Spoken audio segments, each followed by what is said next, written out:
Hello friends, কেমন আছো তোমরা সবাই? আশা করছি সবাই খুব ভালো আছো, সুস্থ আছো। আমিও খুব ভালো আছি। চলে এসেছি নতুন আর একটা ব্লগ নিয়ে। আজকের ব্লগটা কুকিং এর উপর। কিচেনে দাঁড়িয়ে মানে বুঝতেই পেরেছো, হয় কুকিং এর ব্লগ আর না হলে ক্লিনিং ব্লগ। তো আজকে ক্লিনিং ব্লগ নয়, আজকে করছি কুকিং ব্লগ। মাঝে মাঝে একটু রান্না বান্না করে খেতে ইচ্ছে হয়, তো আজকেও সেরকমই একটা দিন। আজকে রান্না করে খেতে ইচ্ছে হয়েছে বলে আমি আজকে জিম যাইনি। আজ গেছিলাম বাজার, চিংড়ি মাছ কিনে নিয়ে এসেছি। তবে চিংড়ি মাছটা আজকে বানাবো না। চিংড়ি মাছটা লাস্ট সানডেতে কেনার কথা ছিল, বাট সানডে বাজার যেতে পারিনি, তাই কেনা হয়নি। বাট আজকে সকালবেলা না, যখন কাজে বেরোচ্ছিলাম, একদম ব্যাগ ট্যাগ গুছিয়ে নিয়ে বেরোচ্ছিলাম যে ফেরত আসার পথে জিম যাব। হঠাৎ মাইন্ড চেঞ্জ, জুতো জামা জিমের সব বের করে দিলাম, দিয়ে শুধু কাজের মেশিনটা নিয়ে বেরোলাম, কাজ করলাম, বাজার গেলাম, 1 কিলো চিংড়ি মাছ নিয়ে এসেছি। দুটো রেসিপি বানিয়ে খাবার ইচ্ছে আছে, তবে আজকে না, অন্যদিন। চিংড়ি মাছটা বসে কেটে কুটে বেছে ধুয়ে একদম ভালো করে পরিষ্কার করে তুলে রেখে দিয়েছি ফ্রিজে। যেদিন বানাবো সেদিন আবার ব্লগ বানাবো। হ্যাঁ, তবে আজকে কি বানাচ্ছি যদি জিজ্ঞাসা করো, আজকে বানাচ্ছি মাছের ঝাল। মর্নিং ব্লগটা যারা দেখেছো আজকে জানবে, আমি ব্লগে দেখিয়েছি যে মাছ ফ্রিজে ছিল, কাতলা মাছের 6 পিস রাখা ছিল, সেটা বের করে রেখে গিয়েছিলাম। নর্মাল হয়ে গেছে আমি আস্তে আস্তে। তারপরে এসে সমস্ত কাজকর্ম কমপ্লিট করে নিয়ে এইবারে আমি মাছের তরকারিটা বানাতে এসেছি। আজকে আমি মাছের ঝাল বানাবো, একদম আমার মানে কি বলবো আর কি, কোনো স্পেশালিটি কিছু নেই যে হ্যাঁ মাছের তরকারিটা একটা কুকিং ব্লগ হচ্ছে, কোনো স্পেশাল মেনু কিছু হচ্ছে, তা নয়। আমি আমার মতন করে মাছের তরকারিটা আজকে বানাবো, আর সেটাই তোমাদের সাথে শেয়ার করব। আজকের কিন্তু আমি ভিডিওটা স্টার্ট করার আগে আমার রান্না কিন্তু স্টার্ট করে দিয়েছি। শুরুতে তোমরা দেখলে তখন আমি মাছ উল্টাচ্ছিলাম, মানে একটা পার্ট ভাজা হয়ে গেছে, অপর পার্টটা ভাজার জন্য দিলাম। কারণ মাছ ভাজা দেখাবার কিছু নেই, মাছ তো সবাই ভাজতে জানে। তো আমি ভাবলাম যে অযথা ভিডিওটা বড় করে লাভ নেই, মাছটা ভাজা হোক, তারপরে আমি ভিডিওটা স্টার্ট করব। তো মাছ তো একটা সাইড ভাজা হয়েই গেছে, আর একটু বাকি আছে আরেকটা সাইড। ততক্ষণ আমি চলো মশলাটা রেডি করে নিই। মশলা মানে হচ্ছে মাছের ঝাল যে আমি বানাবো তার মশলা। সেটা কি করব দেখো, আমি কি কি দেবো সেটাই তোমাদের সাথে শেয়ার করব। এখানে এই যে ছোট পেঁয়াজ অর্ধেক গ্রাইন্ডারে দিয়ে দিলাম। আচ্ছা, কিছুটা রসুন দিলাম, বাটা হয়নি, সবই বাটতে হবে। আর কিছুটা আদা দেবো। আলু নেই, অ্যাকচুয়ালি আলু আছে, বাড়িতে আলু আছে, বাট আলুটা দেবো না এই কারণে, এখন আলু ভাজতে গেলে না তরকারিটা হতে অনেকটা সময় লেগে যাবে, আর অতটা সময় দিয়ে রান্না করতে ভালো লাগছে না। আজকে একটু শর্টকাটে রান্না করতে ইচ্ছা করছে, খিদে পেয়েছে, সকালবেলা কিছু খাইনি। সেই যে মর্নিং ব্লগে তোমরা দেখেছো আজকে যে আমি জিরে আর জোয়ান ফুটিয়ে জল খেয়েছি, ব্যাস ওই খাওয়া ওটা খেয়েই আমি কাজে বেরিয়েছি। তারপরে আর কিছুই খাওয়া হয়নি। আর এখন ঘড়িতে 1:45 বাজছে। বুঝতে পারছো, খিদে ডেফিনেটলি পাবে, আমারও পেয়েছে। তো সেই কারণেই মানে পেটে খিদে নিয়ে রান্না করতে কিন্তু কারোরই ভালো লাগে না। পাউরুটি ছিল, ডিম ছিল, খেতে পারতাম, বাট ওইটা খেলে দুপুরের ভাত খাওয়ার খিদেটা আর হবে না, তাই জন্য ওটা খেলাম না। তাই এসে ভাবলাম চলো আগে সব কাজকর্ম গুটিয়ে নিয়ে রান্নাটা সেরে ফেলি। রান্না সেরেই খেতে বসবো। এই যে এখানে ভাত ফ্রিজে রাখা ছিল, আমি গরম করে নিয়েছি। এবারে তরকারিটা হওয়ার পালা, যাচ্ছে মাছও হয়ে এসেছে, আর একটুখানি বাকি আছে, হয়ে যাবে। আদা দিয়ে দিলাম। এইবারে এর মধ্যে দেবো হচ্ছে কাঁচা লঙ্কা। আমি মেনলি তরকারিতে ঝাল করি কাঁচা লঙ্কা দিয়ে, শুকনো লঙ্কা বা গুঁড়ো লঙ্কার ইউজ খুব খুব কম পরিমাণ করি। তোমরাও এটা করতে পারো। শুকনো লঙ্কা বা গুঁড়ো লঙ্কা কিন্তু একেবারেই আনহেলদি। আজকাল তো অনেকেরই পাইলসের প্রবলেম থাকে, মানে হেমোরয়েডের প্রবলেম। যাদের হেমোরয়েডের প্রবলেম আছে তাদের জন্য কিন্তু শুকনো লঙ্কা গুঁড়ো লঙ্কা সবটা খাওয়াই পুরো বারণ। তারা যদি কাঁচা লঙ্কার তরকারি করে খাও খুবই ভালো হয়। আর আমার এমনি হ্যাবিট আছে কাঁচা লঙ্কা বেটে তরকারি করা, তো আমি গুঁড়ো লঙ্কা আর শুকনো লঙ্কাটা অ্যাভয়েড করি। ওটা দিই শুধু একটু লাল রং হওয়ার জন্য গুঁড়ো লঙ্কার পাউডার ইউজ করি, নইলে কিন্তু আমি খুব একটা ইউজ করি না। ব্যাস হয়ে গেল। এই যে মশলা 1 বাটি। এবারে আমি এর মধ্যে একটু জল নিয়ে নেব, মশলাটা বাটতে হবে, তো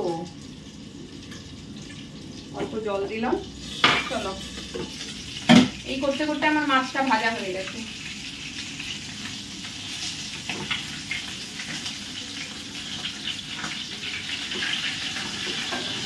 মাছ ভাজতে গেলে এত ছিটকায় চারিদিকে না, পুরো কিচেন নোংরা হয়ে যায়।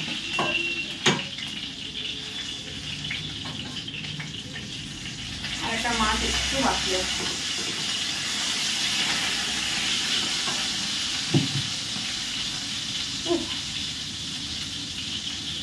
সাদা শাড়ি পরে রান্না করতে আসলে সেই শাড়ি কাচতেই হবে, তারপরে মানে জলে ধুলেও হবে না, এমন অবস্থা হয়। আর একটা মাছ একটুখানি একটা সাইড সাদা হয়ে রয়েছে, ওটা ভেজে নিই।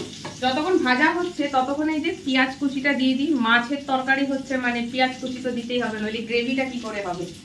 তো আমি এখানে দিয়ে দিলাম পেঁয়াজ কুচি। আজকে রান্নাটা খুব ঝটপট হয়ে যাবে।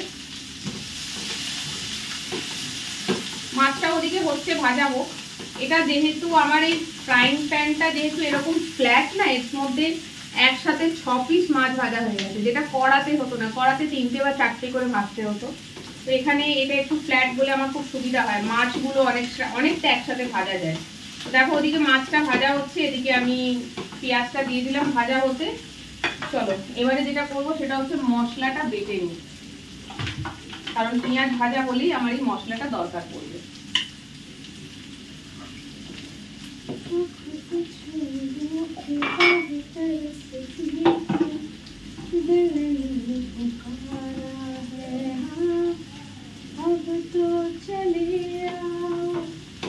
আমি গান করতে করতে ঘরের কাজ করতে খুব ভালোবাসি, খুব ভালোবাসি। চলো গ্রাইন্ড করে নিই।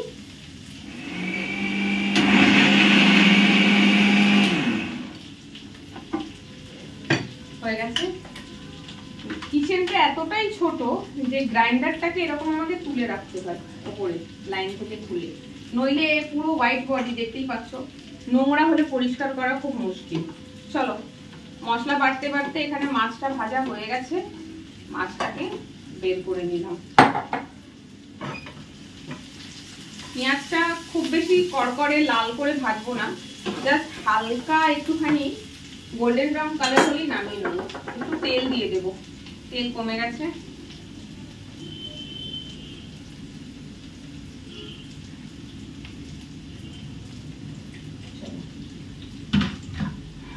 পেঁয়াজটা হোক ভাজা, আর একটু সময় লাগবে। একটা জিনিস ফ্রিজ থেকে বার করতে ভুলে গেছি, বের করি, সেটাই তোমাদের সাথে শেয়ার করব। অ্যাকচুয়ালি এখন তো এটা তো ফেব্রুয়ারি মাসের লাস্ট, কড়াইশুটির সিজন কিন্তু বলতে পারো প্রায় চলে গেছে।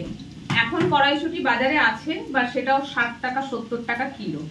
তো আমি কি করি, প্রত্যেক বছর কড়াইশুটি যখন 20 টাকা 30 টাকা কিলো পাওয়া যায়, মানে 2 কিলো 50 টাকায় দিচ্ছে, এরকম যখন হয়, বেশি করে কড়াইশুটি কিনে নিয়ে আসি, ছাড়িয়ে ডিপ ফ্রিজে স্টোর করে রেখে দিই। তো এই যে দেখো, এই এখানে তো কেউ থাকে না, আমার একলার জন্য এটা যথেষ্ট। এটা যদি 6 মাস 7 মাসও চলে তাও সাফিসিয়েন্ট। মাকেও এবছরে 4 কিলো, হ্যাঁ 4 কিলো কি 5 কিলো কড়াইশুটি এবছর মাকেও নিয়ে গিয়ে দিয়েছি, বলেছি ফ্রিজে স্টোর করে রাখো। কড়াইশুটিটা বের করে একটু জলে দিতে হবে, আমি সেটাই ভুলে গেছি, তোমাদেরকে দেখাচ্ছি কি অবস্থা কড়াইশুটির উপরটা। এই দেখো কড়াইশুটির উপরে পুরো বরফের পরত জমে গেছে। এইভাবে না রাখলে না কড়াইশুটিটা নষ্ট হয়ে যাবে। এই দেখো বরফ, পুরো বরফ। তাও এটা আমি ডিপ ফ্রিজে রাখিনি, এটা ছিল কোথায় জানো, ডিপ ফ্রিজের বাইরে যে নিচে যে ট্রেটা থাকে সেই ট্রেতে ছিল, তাতেই এই অবস্থা। দাঁড়াও, পেঁয়াজ ভাজা হয়ে গেছে, আমি এবার মশলাটা দিয়ে দিই। এগুলো করতে করতে এইদিকে দেরি হয়ে যাবে।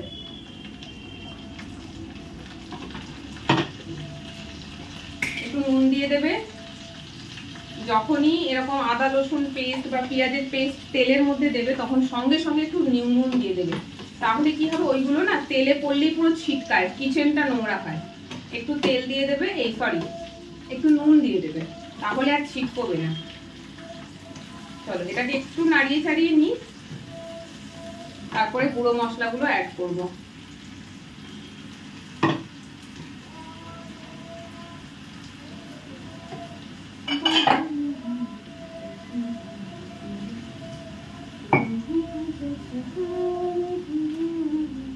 আমি এখন কড়াইশুঁটি থেকে বরফ আলাদা করছি, ভাবো কি কাণ্ড।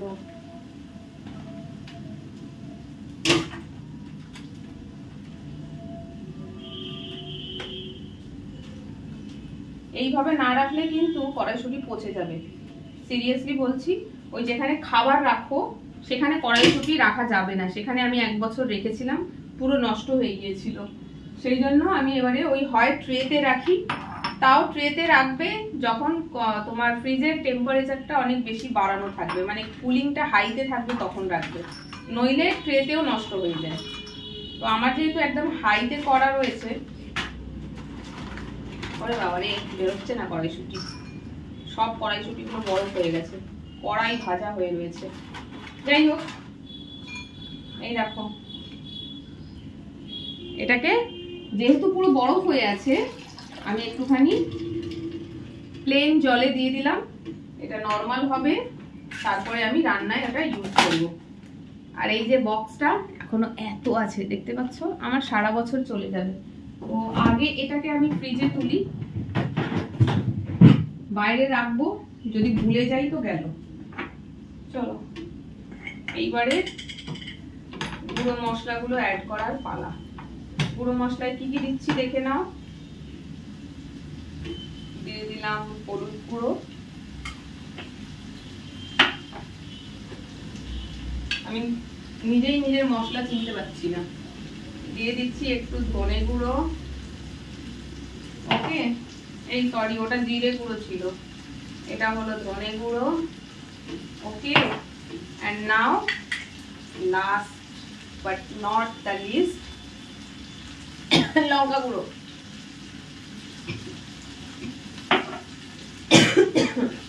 চলো এইবারে কাজ হচ্ছে এই মশলাটাকে খুব ভালো মতন করে কষাতে হবে।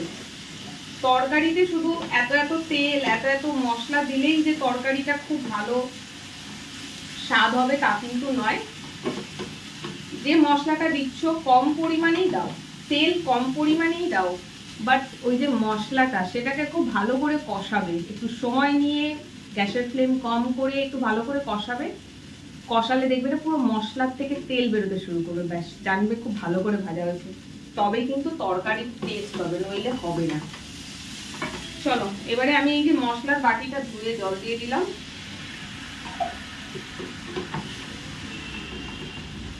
আর কিছু দেবার নেই, মোটামুটি দিয়েছি। একটুখানি খালি গুঁড়ো লঙ্কা দিতে হবে কারণ কালার আসেনি। আর আমি যেটা ইউজ করছি গুঁড়ো লঙ্কা সেটা হচ্ছে কাশ্মীরি গুঁড়ো লঙ্কা, যেটাতে ঝাল হয় না, শুধু কালারের জন্যই ইউজ করা হয়। ব্যাস হয়ে গেল।